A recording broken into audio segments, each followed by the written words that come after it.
जय भीम।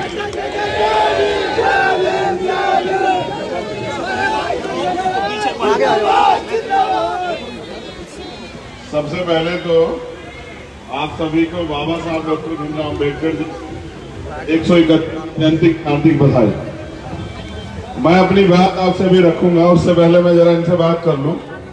भाई आप लोग बैठ जाओ, आप सीनियर लोग सब लोग बैठ जाओ, ऐसा ना करो। आप सब लोग भी पीछे चले जाओ, छोड़ दो, चलिए बैठ जाइए। कनिष्क बैठ जाओ। भैया जी मेरे सभी से निवेदन है कि आप पीछे चले जाएं।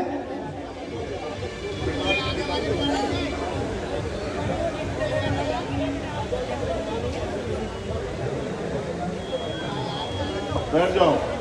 गुलजार को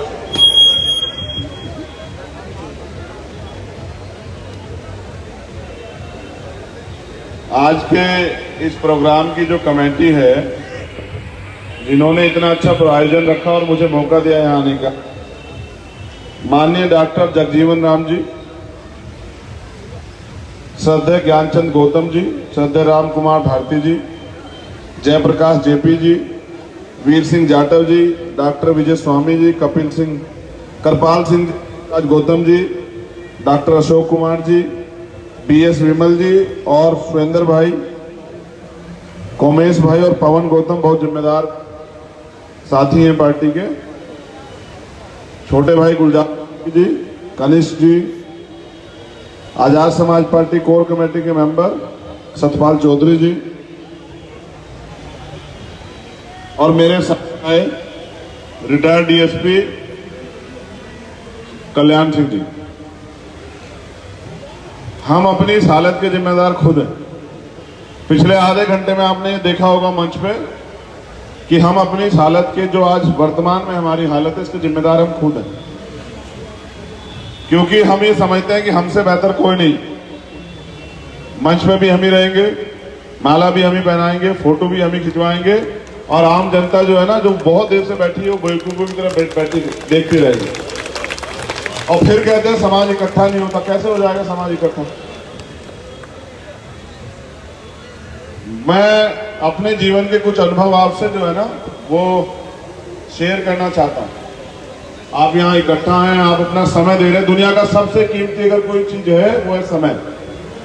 आप समय दे रहे हैं, हमें सुनना चाहते हैं, मुझे इस बात की अति खुशी है। लेकिन दुख इस बात का है क्योंकि हम बाबा साहब की जयंती कुछ ही दिन मनाते हैं, जब जयंती का समय आता है तब। हम बाबा साहब के सच्चे अनुयायी नहीं है। अगर सच्चे अनुयायी होते तो आज हमने बाबा साहब अम्बेडकर का सपना पूरा कर दिया होता। क्योंकि बाबा साहब 1956 में चले गए और उनके जाने के बाद उनके अनुयायियों ने उनके नाम को खूब बेचा। जिसको जहां मौका मिला उन्होंने उनके नाम को बेचा, उसे कमाया। लेकिन किसी ने भी, एक दो रहबरों महापुरुषों को छोड़कर किसी ने भी प्रयास नहीं किया कि जिस सपने के लिए बाबा साहब अम्बेडकर ने अपने 4 बच्चे कुर्बान किए उसको भी पूरा करना। मुझे दुख इस बात का है कि मैं पहले नहीं जन्म लिया मैंने। अगर मैं पहले जन्म ले लेता और जो मेरी समझ में आया आंदोलन और मिशन, तो मेरा प्रयास रहता कि काशीराम साहब के अधूरे कारवा को हम लोग रुकने नहीं देते। अब गलती ये हुई कि मेरा जन्म लेट हुआ, लेकिन जिस दिन से मेरी समझ में आया,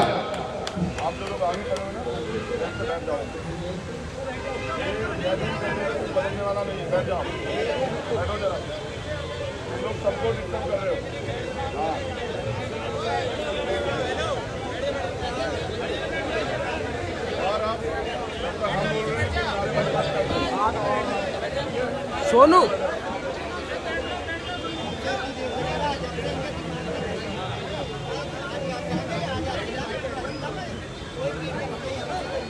एक बात अच्छी है, ये नायक पूजा अच्छी करते हैं।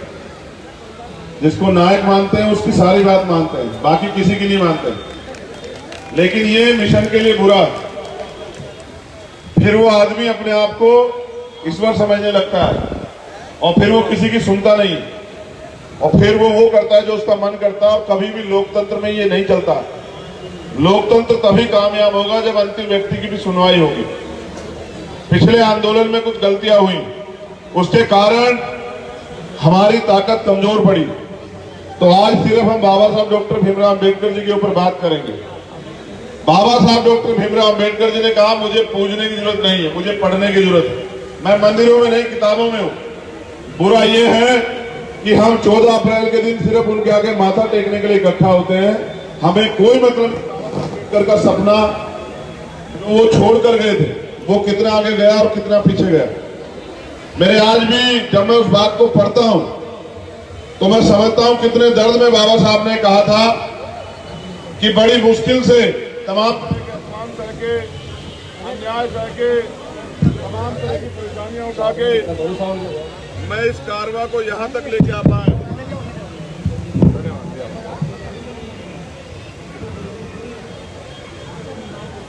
बाबा साहब ने कहा था कि मैं बड़ी मुश्किल से तमाम तरह के अपमान, कठिनाइयां, परेशानियां सह के इस कारवां को यहां तक लेके आ पाया हूं। अगर आप इसको आगे ना बढ़ा पाओ तो उसको पीछे मत जाने देना।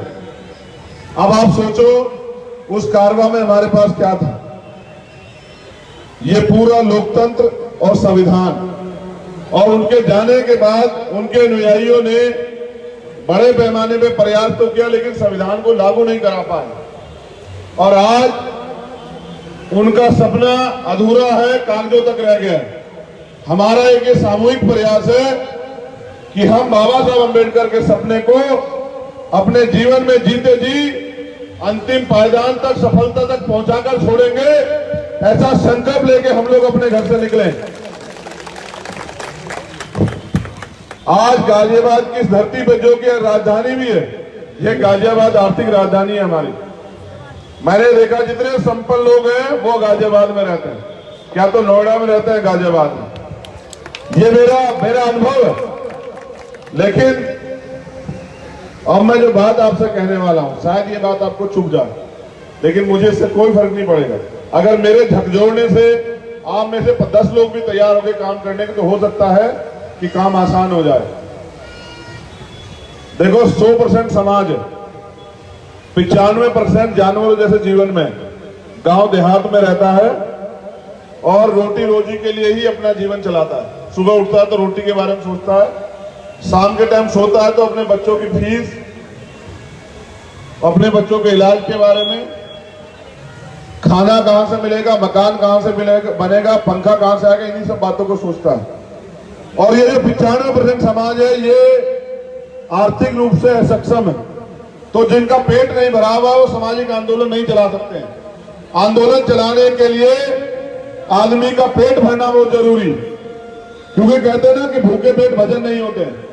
ये जो 5% समाज जो 1950 के बाद संविधान लागू होने के बाद जो तैयार हुआ है, जिसको नौकरी मिली है, जिसको बिजनेस करने का अवसर मिला, जिसके पिताजी नौकरी लगे थे, जिसके पास जमीन आई है, वो 5% समाज जिसका पेट भरा हुआ, अगर वो मिशन नहीं चलाएगा, वो अपने जीवन का समय बाबा साहब अम्बेडकर के आंदोलन को आगे बढ़ाने के लिए नहीं देगा, तो मेरा ऐसा दृढ़ विश्वास है कि बाबा साहब का सपना सपना रह जाएगा।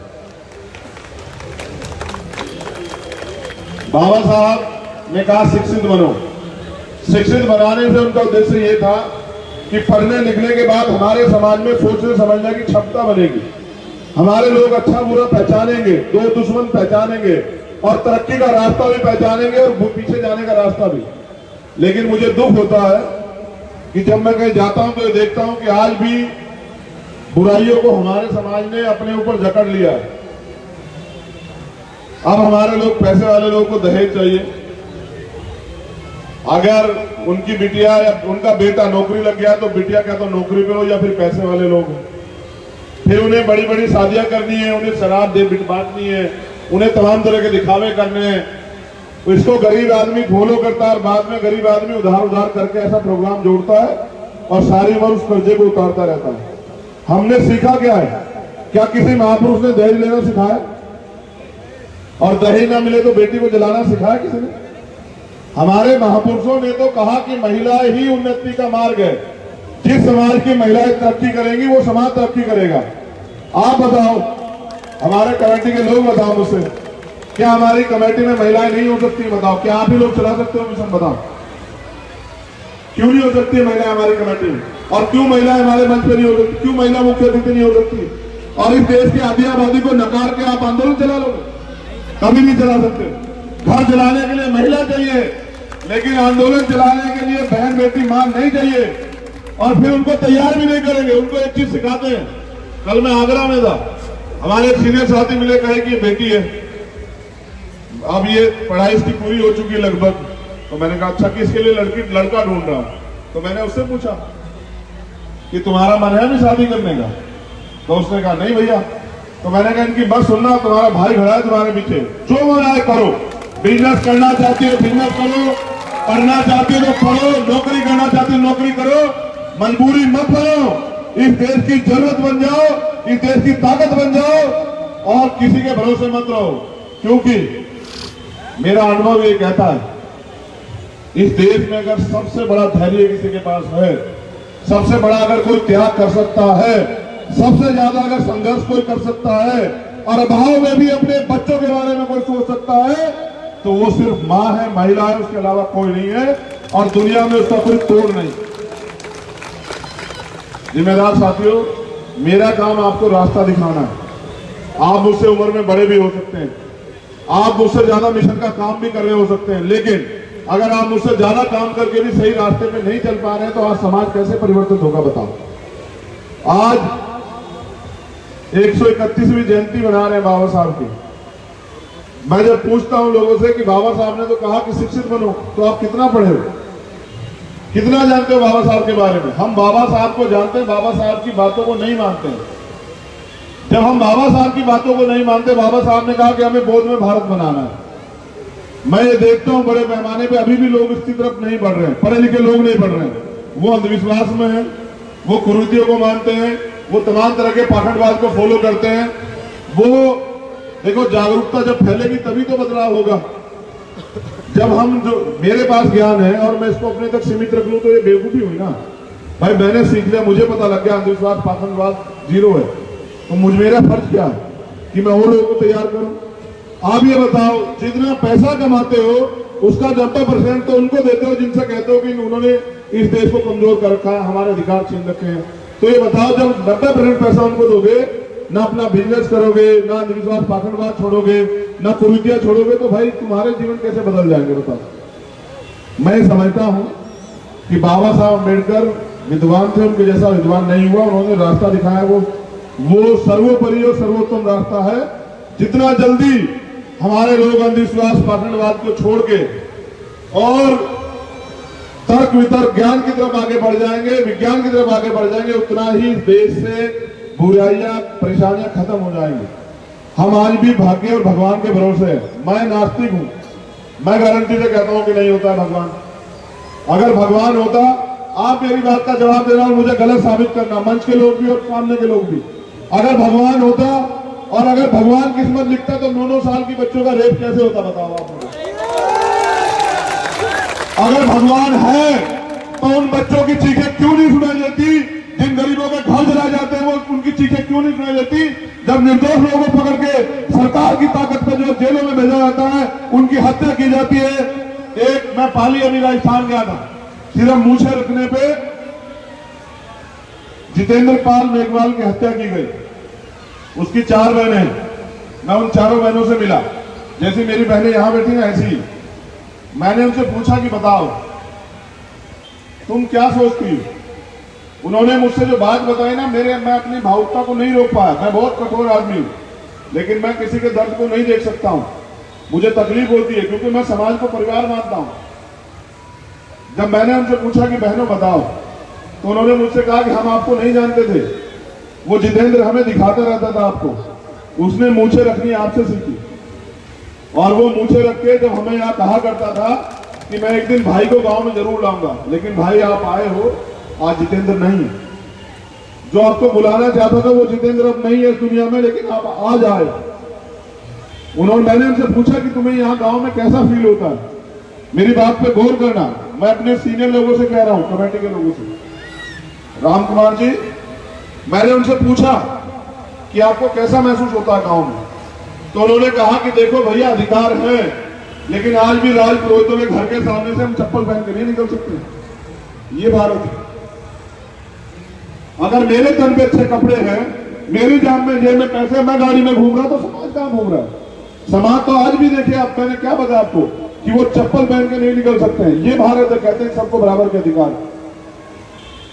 मैंने सत्यपाल चौधरी मेरे साथ थे, मैंने पूछा कि और क्या है, उन्होंने कहा महिलाओं को छोड़िए, पुरुष भी कई गांव ऐसे आज भी यहां वो भी मोटरसाइकिल पे राजपुरोहित तो घर के सामने से नहीं निकल सकते।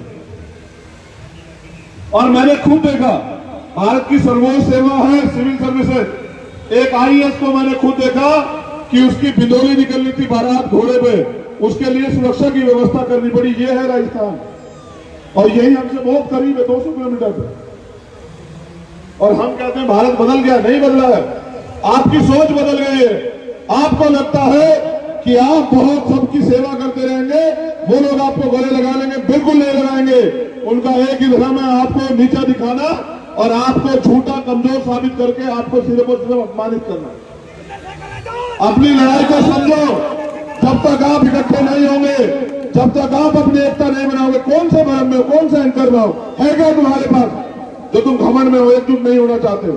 क्या है आपके पास, बताओ। मैंने तुम्हें मना किया था ना। देखो, मैं एक कहानी सुना के अपनी बात खत्म कर दूंगा। बहुत इंपॉर्टेंट कहानी, अगर आपकी समझ में आ जाए, और मुझे आशा विश्वास है कि समझ में आएगी, और आपको आए ना मेरी बहनों माओ को जरूर समझ आएगी।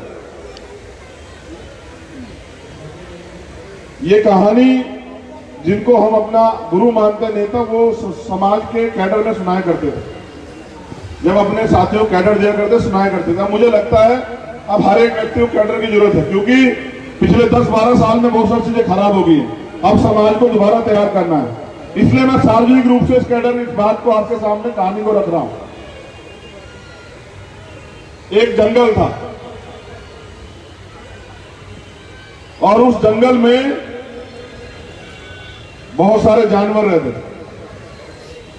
उसी जंगल में एक झील थी। सब लोग उस झील से पानी पिया करते थे और अपने अपने काम पे, अपने अपने जो भी उनका विचरण है उसमें लगे रहते थे। अचानक से एक दिन ऐसा हुआ कि जंगल सूखने लगा, और जब जंगल सूखने लगा तो वो जंगल के साथ साथ वो झील भी सूखने लगी। एक दिन ऐसा आया कि जंगल और झील दोनों सूखे। फिर जैसे हम इकट्ठे हुए ना, ऐसे वो सारे जानवर इकट्ठा हुए और उनमें चर्चाएं हुई। सबके अपने अपने सुझाव होते हैं। कुछ ने कहा कि जंगल छोड़ के चलते हैं, कुछ ने कहा कि पता नहीं कब बारिश आएगी, कब झील भरेगी, कुछ ने कहा भाई अपनी जान भी बचानी है, तो जंगल से हमारा कौन सा रिश्ता है, चलो कूच करो। वहां एक उन्हीं के समूह में एक तोता भी था। तोते ने कहा कि भाई मैदान छोड़ के भागना बहादुरी नहीं, ये कायरता है। मैदान छोड़ के नहीं भागना, ये हमारा घर है, ये हमारा देश है, ये हमारा प्रदेश है, ये हमारी धरती है। हम इसको छोड़ के नहीं जाएंगे। हम प्रयास करेंगे कि जंगल दोबारा से हरा भरा हो जाए, झील में पानी आ जाए। अब तय ये हुआ कि प्रयास कैसे करें। तो गांव में एक प्राकृतिक जगह थी, जैसे आज भी हमारे लोग जाते हैं ना कि वो पुरानी जगह, वहां लोग जो है मन्नतें मांगा करते थे, पूजा पाठ करते थे, इस तरह की चीजें है। ये मनगढ़ंत होता नहीं है कुछ भी ऐसे। मेहनत ही करनी पड़ती है। रोटी अगर सामने हो तो भी तो मेहनत करके खानी पड़ती है, तब मिलती है। तो वो एक प्राकृतिक जगह जो गांव के जंगल में थे, क्योंकि इतिहास गवाह है कि इस देश के मूल निवासी बहुजन समाज के लोग पहले प्रकृति की पूजा करते थे। तो जब वो उस जगह पर गए और जाके उन्होंने 3-4 दिन 5 दिन वो बैठे रहे और प्रयास करते रहे कि प्रकृति की तरफ से कुछ खबर आए, कोई संदेश आए। तो 6-7वें दिन एक संदेश आया, गौर करना, कि जंगल हरा भरा हो जाएगा और ये झील भी दोबारा से भर जाएगी, पानी से बारिश हो जाएगी, लेकिन एक कीमत चुकानी पड़ेगी। कीमत यह है कि इस दीवार के पीछे गुलाब के फूल हैं, सफेद रंग के, उनको लाल करना है खून से, उनको खून से लाल करना है। जैसे वो लाल होंगे वैसे ही जंगल भी हरा भरा हो जाएगा और झील भी भर जाएगी। अब जब ये प्रकृति की तरफ से आवाज आई तो कुछ लोग कहने लगे, अच्छा इसकी क्या गारंटी है, कि भाई इसको लाल करने से बारिश आ जाएगी, झील बढ़ जाएगी, जंगल हरा भरा हो जाएगा। कुछ लोग कहने लगे कि भाई मेरा विश्वास नहीं, मैं तो जाने की कोशिश करूंगा, मैं तो जंगल छोड़ूंगा। और लोगों ने अपने अपने मत दिए। तोता फिर बोला, तोते ने कहा एक काम करते हैं, किसी की जान भी नहीं जाएगी, एक एक बूंद खून की सब लोग दे देते हैं। जैसे मैं आज आपसे कह रहा हूं सर, मेरे अकेले के चिल्लाने से कुछ नहीं होगा। हमारा समाज बहरा है और गूंगा भी है, वो सुनना भी नहीं चाहता और बोलना भी नहीं चाहता। हम सब लोगों को मिलकर चिल्लाना पड़ेगा, तब जाके शायद उनके कानों तक आवाज चली जाए, उनको दर्द समझ आ जाए। दर्द वो सहते हैं, वो अपमान भी सहते हैं और वो अधिकारों से वंचित भी हैं, लेकिन फिर भी इसी को अपना जीवन मान रहे हैं, गुलामी को। तो जब तोते ने ये बात कही तो जंगल के जो बहुत सारे ताकतवर जानवर थे वो सहमत नहीं हुए। उन्होंने कहा भाई तेरा जो मन है कर, हमें तो जाना है, हमें तो अपनी जान की परवाह करनी है। समाज भाड़ में जाए हमें कोई फर्क नहीं पड़ता, किसी का मिशन भाड़ में जाए हमें कोई फर्क नहीं पड़ता। हमें तो एक ही चीज पता है, हम सुरक्षित है, सब सुरक्षित है। अगर हमें खाने पीने को मिल रहा है तो समाज भी ठीक। और वो सब लोग जंगल से कूच कर गए। जैसे ही वो जंगल से बाहर निकले, जैसे मैं यहाँ गाजियाबाद से बाहर निकल जाऊंगा हाईवे पे, वैसे उन्होंने देखा कि बारिश शुरू हो गई और जंगल हरा भरा होने लगा और झील भी भर गई। अब वो सब लोग जंगल की तरफ देखने लगे। उन्होंने कहा कि यार बारिश शुरू हो गई है, जंगल हरा भरा हो गया, झील भी भर गई है। जब उन्होंने इस पर चर्चा की तो उन्होंने देखा कि कोई कम तो नहीं हम में से। तो जब गिनती की तो पता लगा कि तोता कम था। अब तोता कम था तो सब लोगों की समझ में आया कि हुआ क्या है। जैसे आपकी भी समझ में आया होगा, कोई भी बता देगा कि हुआ क्या है। समझ रहे? बहुत अच्छी बात है, पता लगा ना कि हुआ क्या है। कितने लोगों को पता लगा कि क्या हुआ है बताओ? अच्छा, ज्यादा लोगों को पता लग गया, ठीक। अब वो सब लोग जंगल की तरफ गए वापस उसी जगह पे। और जब वो जंगल की तरफ गए तो उन्होंने जाके देखा कि सिर्फ एक फूल लाल था। कितने फूल लाल थे? एक। और उसमें तोता अपनी गर्दन काट के लुढ़का हुआ था। तोते की जान चली गई और एक फूल लाल कर पाया बेचारा, और जंगल हरा भरा हो गया। जैसे हमारे महापुरुष आते हैं, अपनी बात को समझाते रहते हैं, समाज के कुछ लोग मान लेते हैं, कुछ लोग नहीं मानते, तो जंगल हरा भरा होता रहता है उनकी कुर्बानियों से। आप लोगों के स्वार्थ से हरा नहीं होता है, हमारे रहबरों की कुर्बानियों से हरा होता है जंगल। जैसे बाबा साहब अम्बेडकर ने कुर्बानी दी थी, तब हमारे तन पे आज कपड़े हैं और ये मंच सजा हुआ है। हम लोग जयंती मना रहे हैं, उन्होंने अपने 4-4 बच्चे कुर्बान किए। एक बच्चा आप अपना समाज के नाम कुर्बान नहीं कर सकते हो। ये फर्क है हमारे महापुरुषों में और हमारे आम लोगों में, ये है उनकी सोच का फर्क। तो जब वो सब लोग पहुंचे और उन्होंने देखा कि भाई तोता तो चला गया, अब शुरुआत क्या हुई? जैसे हम लोग करते हैं, एक ने कहा कि भाई मैं तोते की शहादत पे एक कविता लिखूंगा। दूसरे ने कहा कि कविता नहीं, मैं तोते के ऊपर पिक्चर बनाऊंगा कि तोते ने बलिदान दे कैसे हमारी रक्षा की। तीसरे ने कहा कि मैं तोते का स्टैचू बनाऊंगा। चौथे ने कहा मैं स्टैचू पे माल्यार्पण क्या करूंगा। पांचवें ने कहा कि तोते की जयंती में मेला लगा करेगा, तोते की शहादत दिवस पे। छठे ने कहा तोता तो हमारा सब कुछ था, तो जब भी तोते की बात आएगी मैं भंडारा दिया करूंगा, जब भी तोते की शहादत का दिन आया करेगा। लेकिन किसी ने भी ये नहीं कहा कि हमें तोते के दिखाए रास्ते पे चल के कुर्बानी देके अपने जंगल को, अपने जमीन को, अपने अधिकारों को बचा के रखना है। मैं ये समझाना चाह रहा हूं, तोते आते रहते हैं।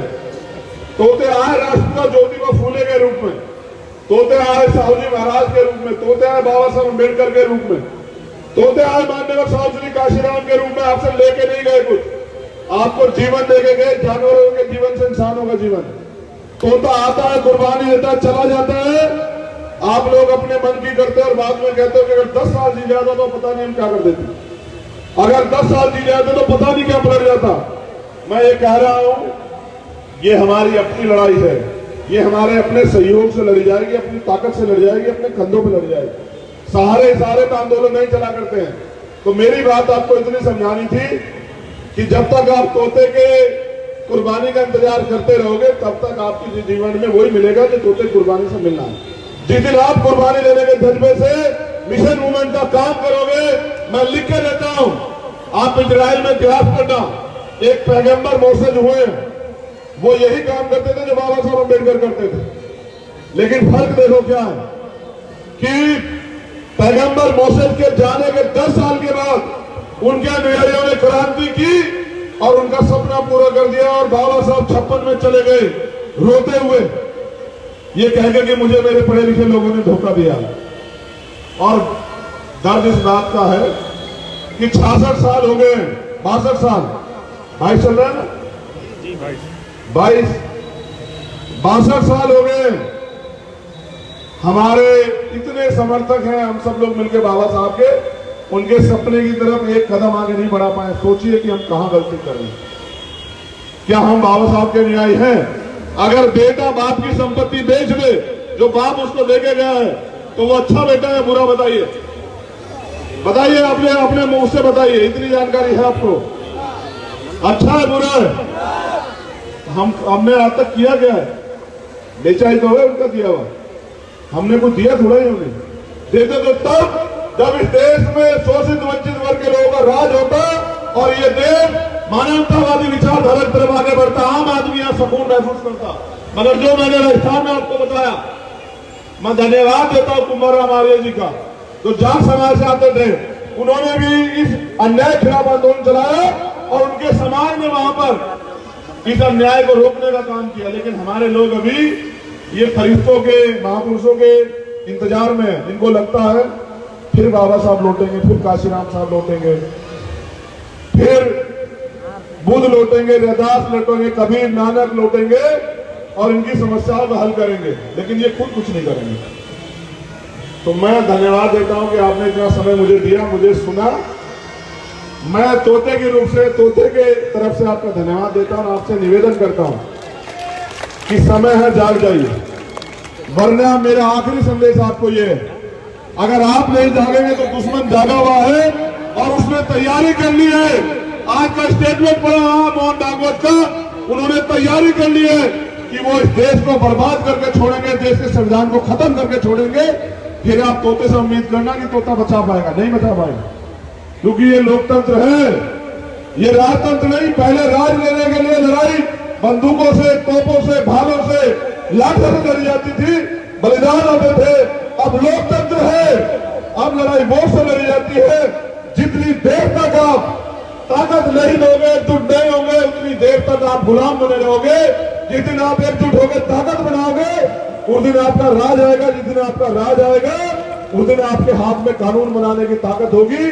फिर आप कानून बनाना जिस कानून से इस देश में मानवता बची रहे। बहुत बहुत धन्यवाद।